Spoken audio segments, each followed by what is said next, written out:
We've all heard it before. There are old pilots and there are bold pilots, but there are no old, bold pilots. And what seems so reasonable at 1,000 hours, thoughts like other people have done it, I just saw a different plane take off, makes it all somehow justified. This pilot looks back on that pilot, both of us, Captain Adam, younger version of me with far less hours, and I wonder what would he think if he knew what I know now? And I am sure he would be a no-go on that day. So one day, my buddy called me up and said, I got a phone call from a guy. He's my preacher, and he wants to go fly to Tampa for a meeting. I said, great. Why do you want me to go? He said, well, the weather's a little bit iffy. Before I was a professional pilot, I taught school, middle school. I'm in the classroom and no windows in my room, and I look at the weather on the phone, and it's pretty amazing looking. So this is back 11,000 hours ago for me now. Pretty new pilot. After school, went to the airport. So this single-engine plane that we're taking is called the Bonanza, and the weather was pretty bad. And we're flying down south. We're talking to air traffic control. Air traffic control says, fellas, Miami International is ground stop. I look over at my friend Dan. I said, Dan, what do you think ground stop means? I said, I don't know. We're not going to Miami anyway. We're going to Tamiami, which is a little satellite airport outside of Miami. Now, I know what ground stop means. It means that things are so awful, they won't let the airlines fly. And the weather's pretty bad, gray and thunder and lightning, and we're banging all over the place and blowing around. And we land. Let's talk to the preacher, and I'm sure he'll see it our way, and we can delay the flight a little bit. And I said, well, sir, probably should give you a briefing here before we go to the plane. Are you sure you want to fly today, sir? Because it's not great. He said, boys, I've got my faith in you because I got my faith in Jesus. So, well, okay, preacher, our briefing's done. Let's go ahead and load up. Here we are, me and my buddy Dan, with 1,000 hours each, high-time pilots. So at that moment, I decided to ask the preacher what was so very important in Tampa,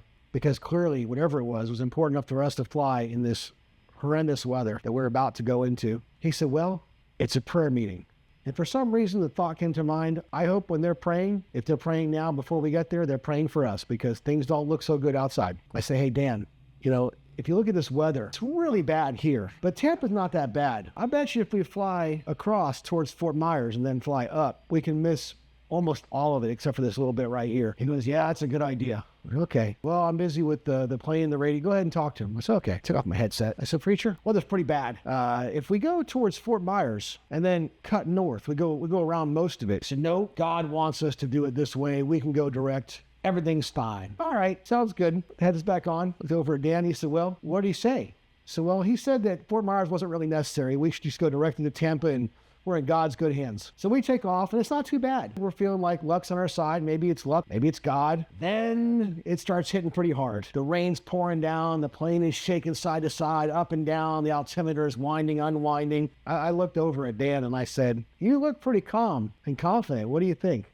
He said, I think I'm doing a great job of fooling you because I am absolutely terrified. And I'm like, this is just awful. I look back at that preacher and that old boy was all white, head to toe. And at that moment, I think he might have lost his faith in God and we were starting to question ours. And so we've gone through that about 10 more minutes of banging around and we popped out to the other side and the rest of the fight was pretty uneventful. But at that moment, I figured out that I was not going to fly into weather. Preacher or no preacher, we're not doing that. We're going to go around or wait till a better time to depart. Sure was exciting for a short while.